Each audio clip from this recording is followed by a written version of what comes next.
وقل رب زدني علما.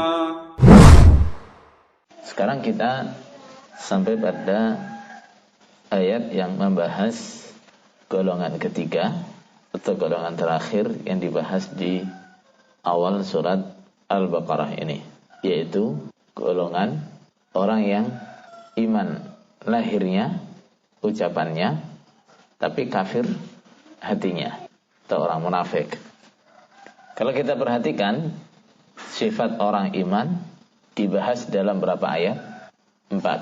Sifat orang kafir dibahas berapa ayat? 2.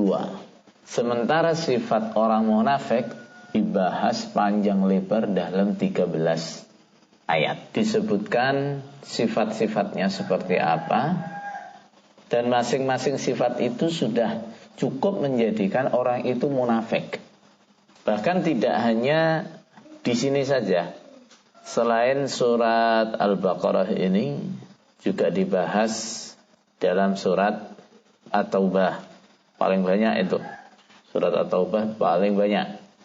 Kemudian surat An-Nur juga dibahas sifat orang munafik. Kemudian Al-Munafiqun dan surat-surat yang lain. Apa sih maksudnya?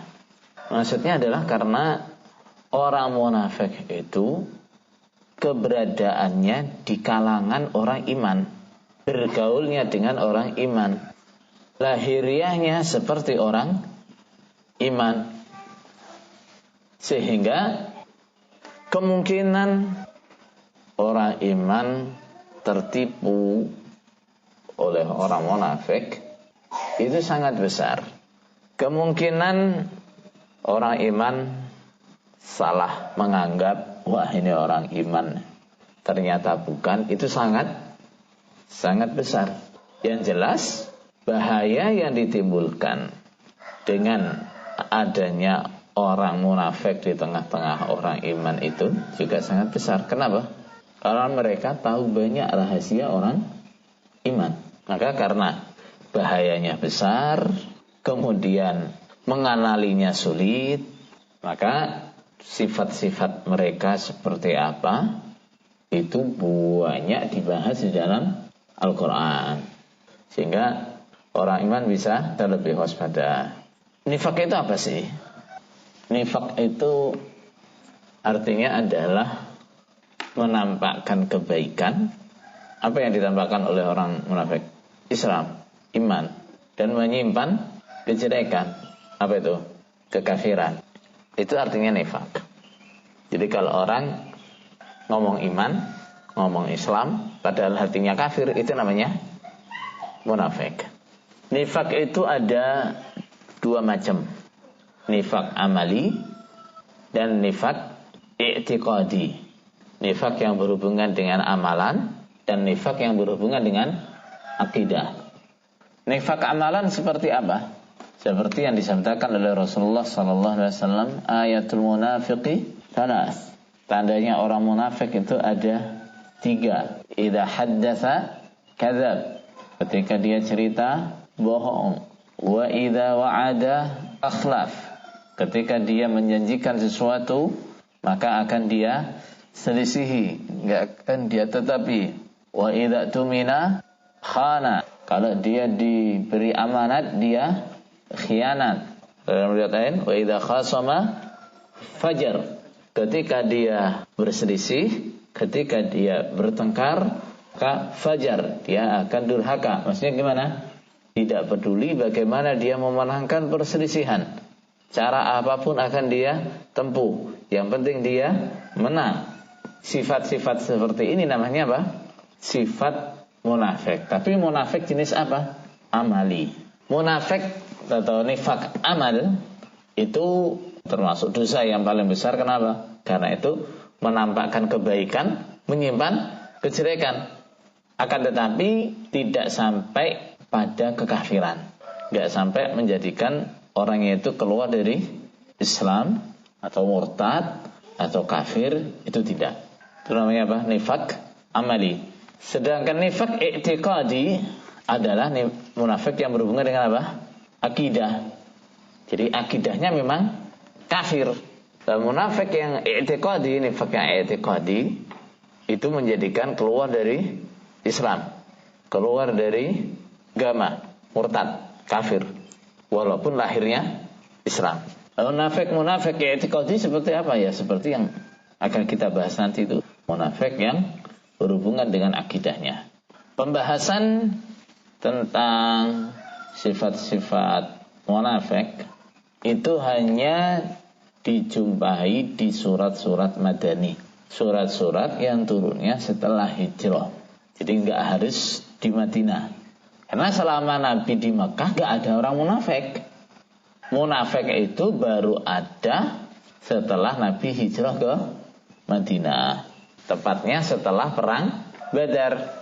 Begitu orang Islam menang perang Badar, orang-orang kafir di Madinah banyak yang takut. Akhirnya mereka harus mikir jalan untuk selamat. Gimana nih kalau ngadepi orang Islam kayaknya sudah nggak mampu, musuhi orang Islam secara terang-terangan sudah nggak mampu, sedangkan mereka punya harta, mereka juga ingin selamat darahnya dan seterusnya. Akhirnya dipilihlah jalan pura-pura masuk Islam. Dengan pura-pura masuk Islam, orang kan kalau secara lahiriahnya Islam, hartanya ya enggak dihalalkan, darahnya juga tidak dihalalkan, sehingga mereka pura-pura masuk Islam. Tapi hati mereka tetap kafir. Ditambah lagi yang mereka tetap berusaha merongrong orang Islam dari dalam. Mereka banyak memberikan informasi-informasi kepada orang kafir tentang rahasia orang iman. Maka ini tentu menimbulkan bahaya tersendiri bagi orang Islam. Maka terus sifat-sifatnya oleh Allah dirinci di dalam Quran. Orang munafik itu seperti ini, seperti ini, seperti ini. Kelakuannya begini, kelakuannya begini. Dijelaskan semua. Supaya apa? Supaya orang iman waspada. Wah, ini tanda-tandanya ini.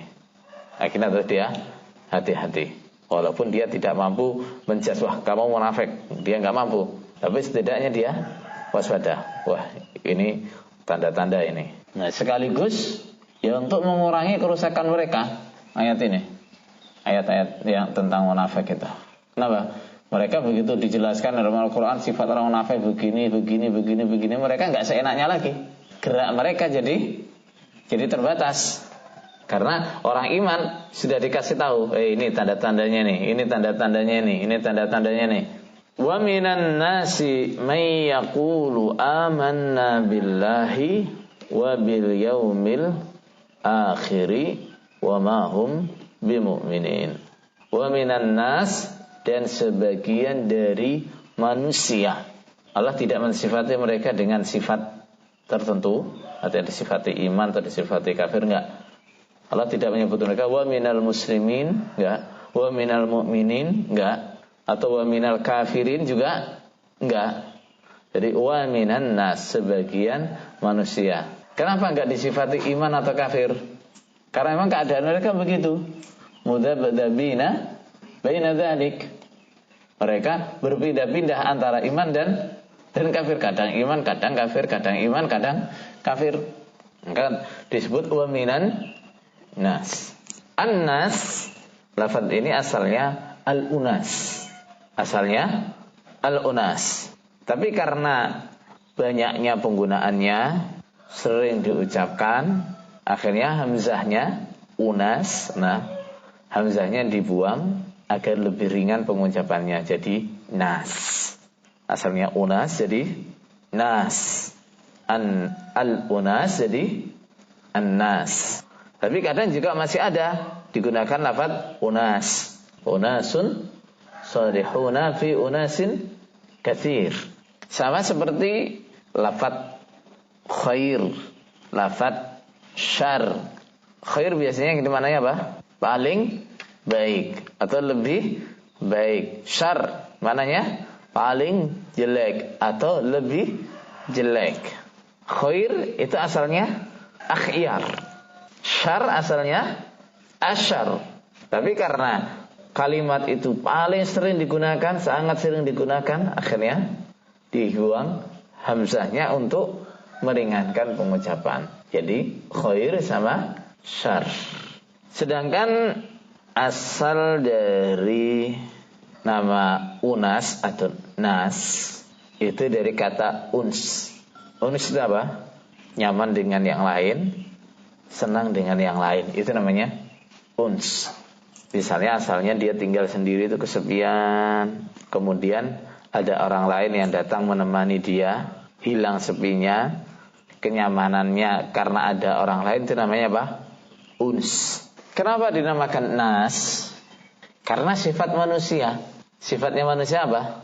Dia senang, nyaman, hidup bersama yang lain. Gak senang sendiri. Begitu juga sehari-harinya. Dia juga gak bisa lepas dari orang lain. Selalu butuh orang lain. An-nasu lin-nasi min badwin wa hadiri ba'dun li ba'din wa in lam yash'uru khadamu.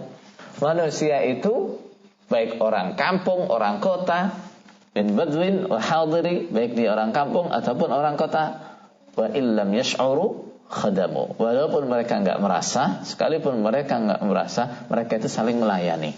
Saling melayani. Pedagang sama pembeli, mereka saling melayani. Pembeli enggak ada pedagang, bingung. Pedagang enggak ada pembeli, mumet. Sama. Orang kaya mau bikin rumah, enggak ada kuli, bingung. Enggak ada tukang, bingung. Tukang, enggak ada yang bikin rumah, bingung. Itu. Wa illam yash'uru khadamu. Semua saling membutuhkan, semua saling melayani. Makanya namanya nas. Kita juga sering nyebut manusia itu adalah makhluk sosial. Kenapa? Karena manusia senang bersosialisasi, enggak bisa sendiri. Atau kalau istilahnya manusia itu makhluk madani. Apa artinya madani? Makhluk sosial. Yaqulu amanna billahi wa bil yaumil akhir. Man, ada orang, siapa itu? Gak disebutkan. Gak disebutkan fulan, enggak. Pokoknya ada orang yang begini. Yaqulu, yang berkata dia, amanna, kami iman, billahi, pada Allah, wal yaumil akhir, dan hari akhir. Ada orang yang mengatakan amanna billahi wal yaumil akhir. Tapi ini hanya ucapan lisan saja. Hanya ucapan lisan saja. Hatinya enggak begitu. Hatinya enggak iman. Buktinya, wa mahum bimu'minin. Wa mahum, tidak ada mereka bimu'minina, orang-orang yang iman. Sebenarnya mereka bukan orang iman. Walaupun mulut mereka mengatakan iman, tapi sebenarnya mereka tidak iman. Kenapa enggak iman? Karena iman yang hakiki itu adalah ucapan yang sesuai dengan keadaan hati. Iman itu kan ma waqara fil qalb, sesuatu yang berdiam, bersemayam dalam hati, kemudian ditunjukkan oleh ucapan lisan dan perbuatan badan. Itu namanya iman. Lah kalau cuma ngomong toh aku iman, tapi hatinya enggak, berarti bukan orang iman. Beberapa faedah dari ayat ini, yang pertama adalah metode Al-Quran yang sangat jelas dan cermat dalam menyampaikan suatu maklumat atau pengetahuan dalam menjelaskan masalah. Di antaranya dengan mengklasifikasi masalah yang akan disampaikan, dikelompokkan sesuai dengan kelas-kelasnya. Seperti yang di awal surat Al-Baqarah ini, Allah menjelaskan macam-macamnya manusia, dimulai dari manusia yang baik adalah ini, kelompoknya orang-orang yang bertakwa, orang-orang iman. Kemudian kedua, manusia yang jelek, orang kafir, yang lahir batin kafirnya. Kemudian manusia yang paling jelek adalah orang kafir yang pura-pura Islam. Jadi ini termasuk metode, cara yang bagus, yang tepat dalam menyampaikan suatu maklumat, sehingga orang mencernanya lebih mudah. Lain jika masalah itu kita ceritakan lucu, menghibur gitu saja, terkadang orang sulit nangkepnya. Tapi kalau dikasih poin, 1 begini, 2 begini, 3 begini, itu akan lebih mudah ditangkap. Yang kedua, iman itu tidak cukup dengan ucapan lisan saja, tapi ucapan itu harus cocok dengan keyakinan hati dan perbuatan badan. Karena iman itu adalah keyakinan hati, ucapan lisan, dan perbuatan badan. 3 itu. Buktinya kalau ucapan saja nggak cukup, ucapannya orang munafik, bahkan kadang-kadang ya perbuatannya orang munafik juga sholat. Selagi merasa diawasi, selagi takut ketahuan, ya sholat. Mereka itu nggak sholat kalau merasa aman. Nanti kalau saya nggak sholat, nggak ketahuan, tuh baru mereka nggak sholat. Makanya Rasulullah mengatakan, sholat yang paling berat dikerjakan oleh orang munafik adalah sholat isya dan subuh. Kenapa? Iya, waktunya berat, ya waktunya ngantuk, waktunya istirahat. Di sisi lain, kalau mereka nggak sholat waktu itu ya nggak ketahuan, gelap. Jadi orang munafik omongannya iman, perbuatannya juga banyak melakukan perbuatan iman, tapi hatinya kafir. Cukup nggak? Nggak cukup. Jadi harus sesuai antara keyakinan, ucapan, dan perbuatan. Yang ketiga, orang munafik itu bukan orang iman. Kenapa? Karena Allah berfirman, wa ma'hum bimu'minin. Mereka bukan orang iman. Tapi kalau ditanya, Islam apa bukan? Orang munafik itu Islam apa bukan? Nanti dulu, Islam yang mana yang kamu maksud? Karena pengertiannya Islam apa? Al-istislamu lillahi bitauhid wal inqiyadu lahu bitta'ah wal bara'atu minasyirki wa ahli.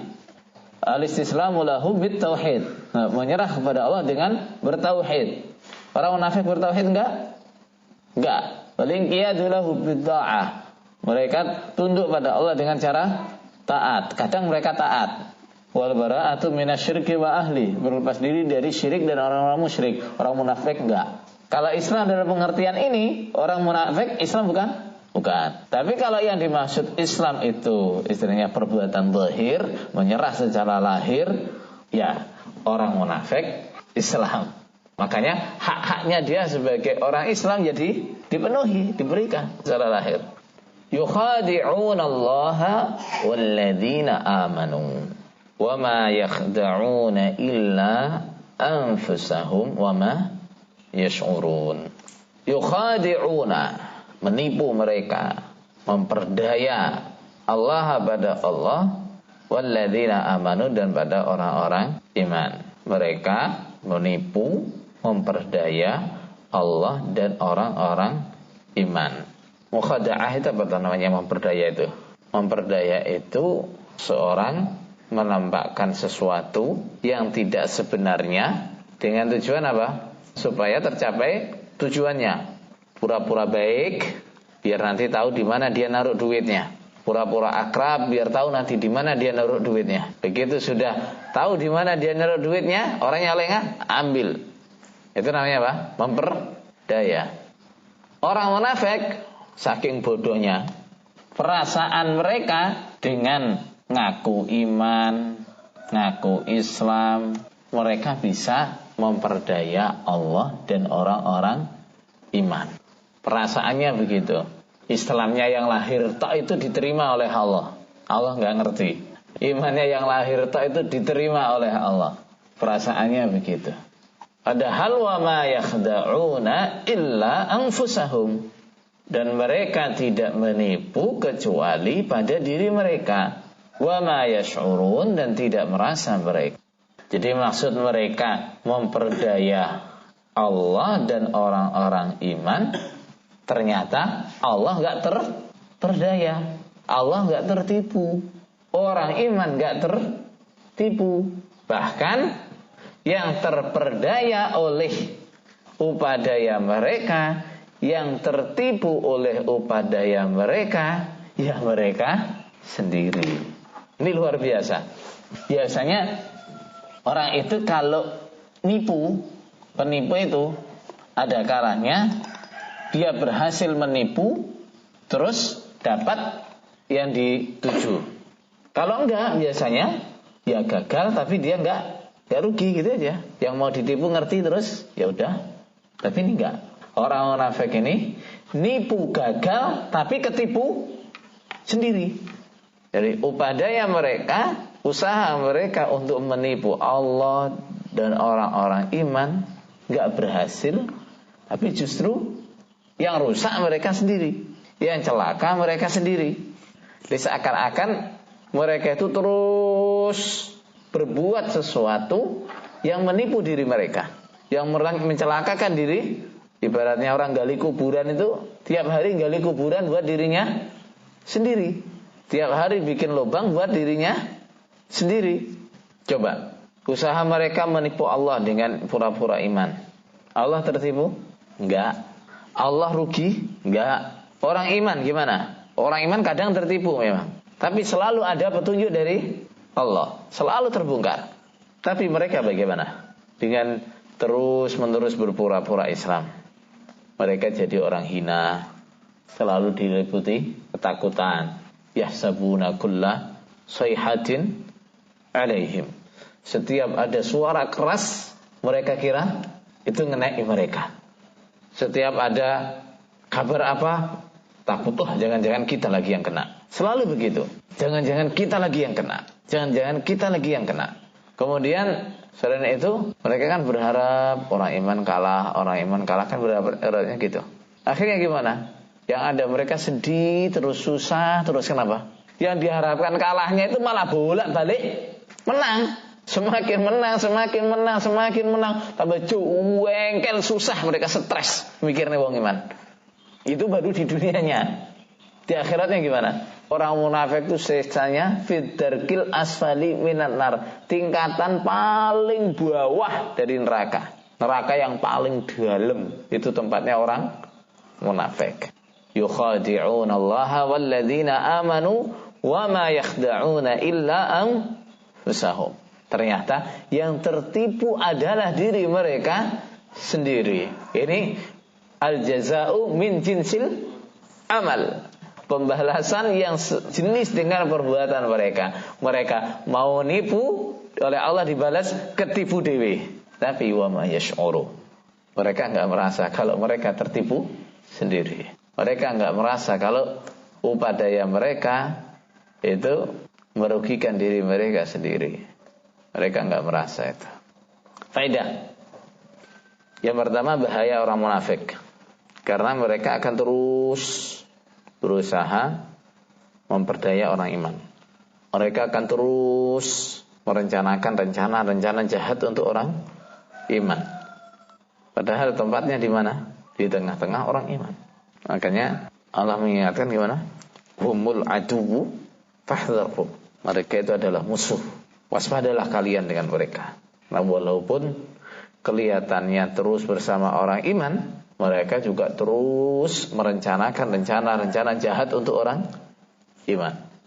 Yang kedua, setiap upaya jahat dari orang-orang munafik pasti akan kembali menimpa mereka sendiri. Mereka mau merusak, mereka sendiri yang rusak. Mereka mau menjatuhkan, mereka sendiri yang jatuh. Mereka mau mencelakakan, mereka sendiri yang celaka. Yang ketiga, kejahatan itu bisa membutakan mata hati. Bahkan perkara-perkara yang jelas terang, kalau hati itu sudah buta, gimana? Gak bisa mengenali. Ukurannya, kalau mata hatinya itu gak buta, orang munafik itu sadar. Mereka setiap hari diliputi ketakutan, merasa hina, merasa asor. Itu seharusnya kalau hatinya nggak buta, itu bisa membedakan, bisa ngerti itu. Tapi karena apa? Hatinya dibutakan jadi nggak ngerti.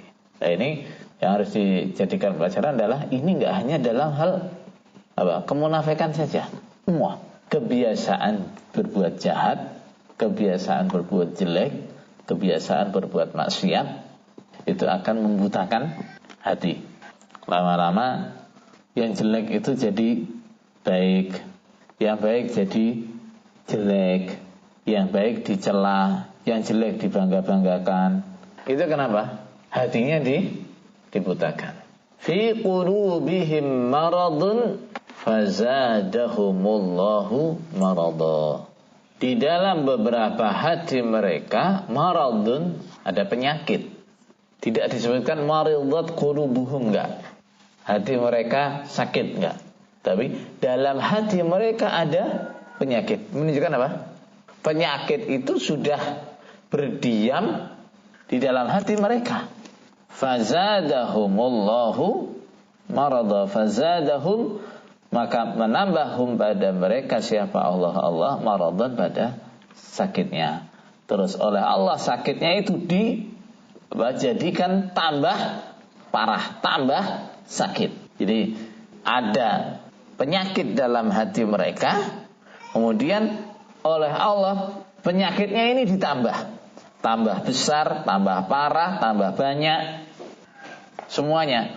Enggak disebutkan tambah banyak apa tambah besar, enggak. Pokoknya Allah nambahi sakitnya. Penyakit yang dimaksud bukan kok penyakit liver, hepatitis. Penyakit yang dimaksud adalah keraguan, kemunafikan, kekufuran. Bukan kok penyakit-penyakit seperti liver, kanker hati, hepatitis, bukan. Jadi begini, ada dua macam penyakit yang biasanya menjangkiti hati, yaitu penyakit syubhat dan penyakit syahwat. Syubhat itu apa?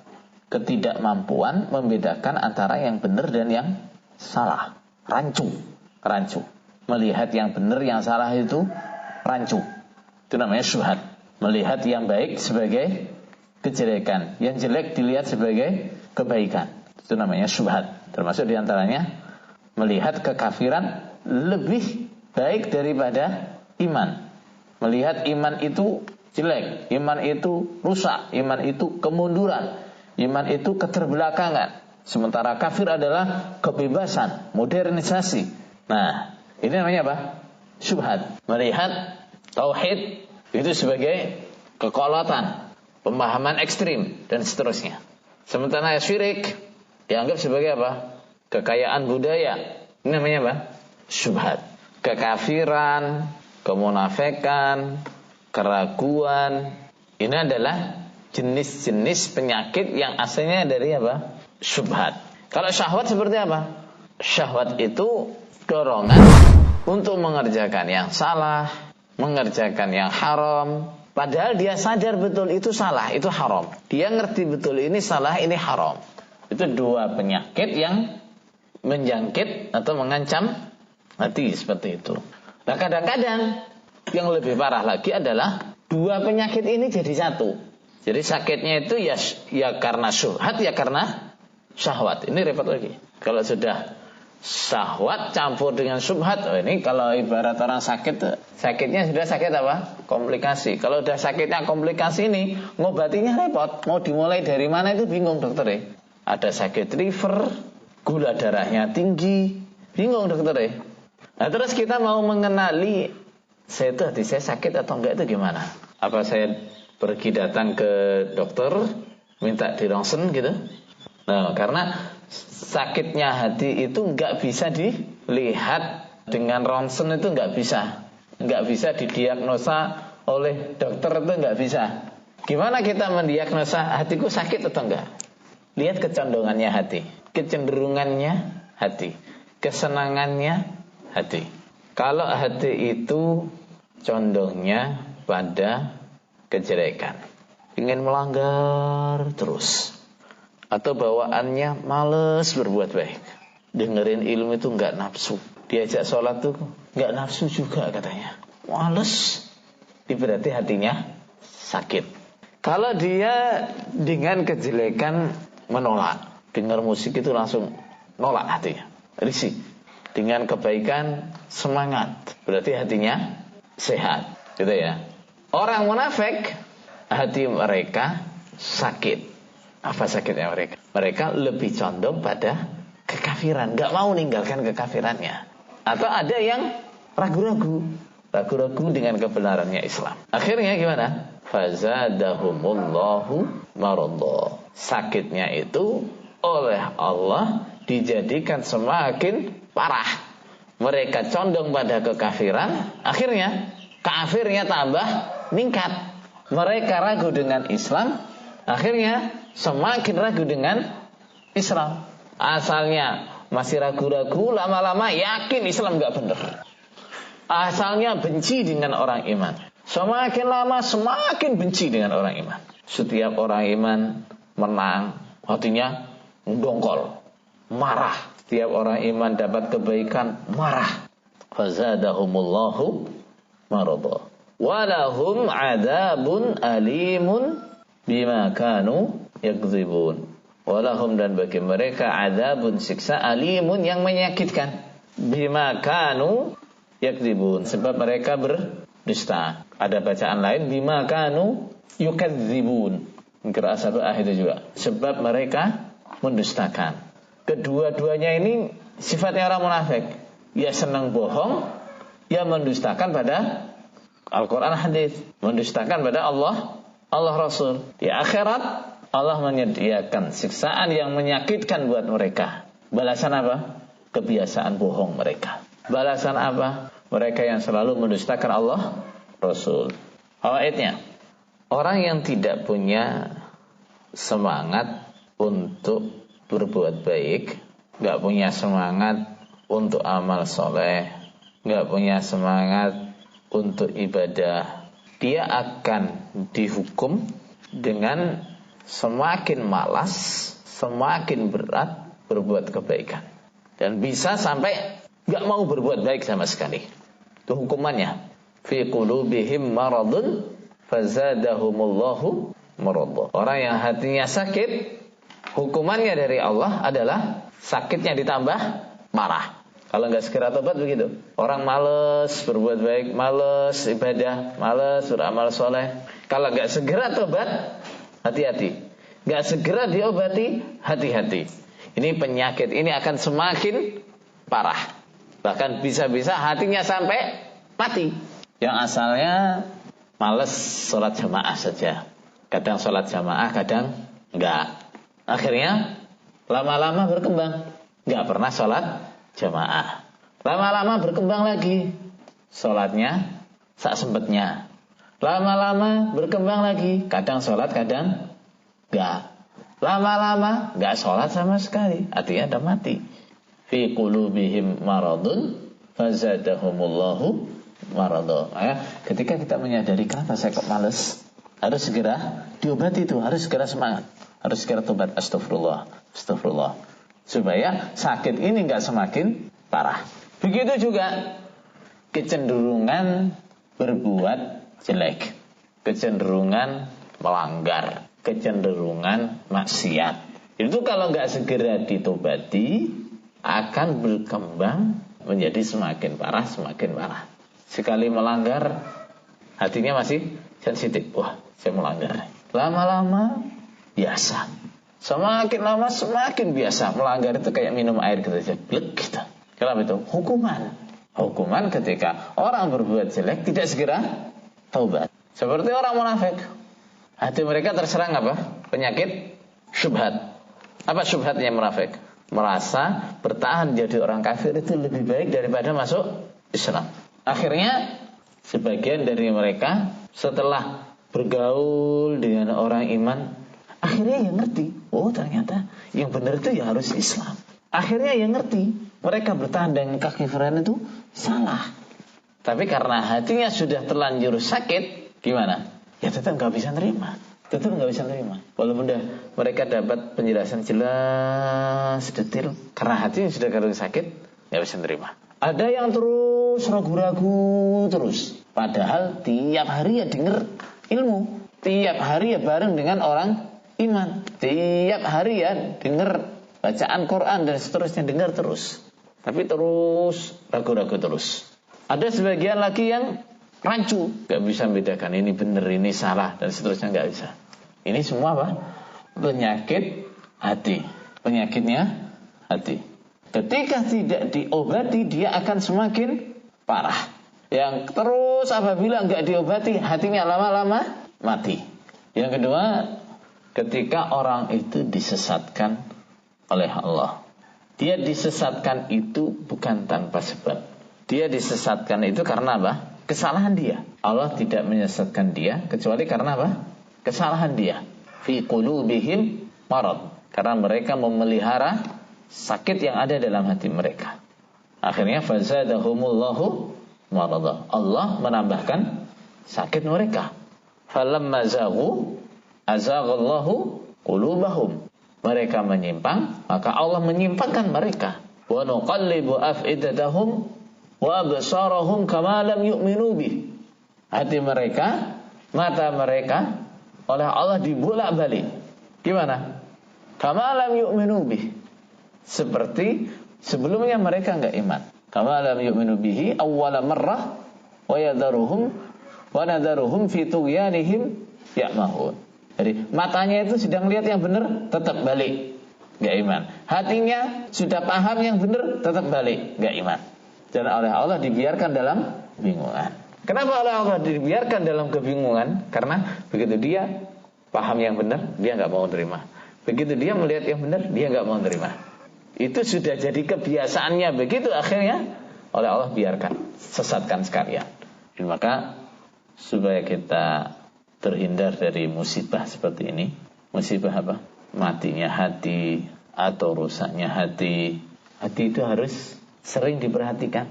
Kalau ada gejala-gejala, saya ini kok dengar dalil, kalau yang nggak cocok kok ini ya, saya entai, saya bantah. Ini tanda-tanda sakitnya hati. Saya ini kalau dapat penjelasan, dapat keterangan kok dari orang yang lebih junior dari saya, kok nggak bisa nerima ya, itu tanda-tanda sakitnya hati. Saya ini kok cenderungnya pengen melanggar aja dah, itu tandanya sakit hati. Saya ini ibadah kok males ya, itu tanda sakit hati. Itu harus segera diobati. Obatnya apa? Ya kebalikannya. Kita terbiasa sulit nerima dengan dalil. Wah, nek cocok tak terima, gak cocok gak tak terima. Obatnya apa? Hatinya dilatih. Pokoknya harus ngandang dengan dalil. Apapun dalilnya, cocok nggak cocok harus diterima. Kebiasaannya kok males dengan ibadah, males amal soleh. Obatnya gimana? Ya dipaksa, harus semangat ibadah. Kebiasaannya kok pengen melanggar terus, ya harus dipaksa berhenti dari pelanggaran. Itu obatnya. Karena itu kalau dituruti terus, diikuti terus, lama-lama hati kita mati. Hati itu kalau sudah mati, kayak tadi, la yash'urun, nggak akan merasa dengan kejelekan, kejahatan yang dikerjakan, nggak merasa. Bahkan sudah dihukum itu loh, nggak merasa kalau itu hukuman. Kayak orang munafik kan, sudah dihukum, nggak sadar kalau dia sudah dihukum. Yukhadi'una Allah walladzina amanu wa ma yakhda'una illa anfusahum wa ma yash'urun. Mereka tertipu oleh upaya jahatnya sendiri, itu lo nggak merasa. Kenapa tuh? Hatinya sudah mati. Akhirnya sampai orang itu seneng dengan maksiat, seneng dengan yang haram, nggak merasa kalau itu hukuman. Orang sampai males sekali dengan ibadah atau bahkan nggak mau ibadah lagi, masih belum merasa kalau itu hukuman. Kenapa? Hatinya sudah mati.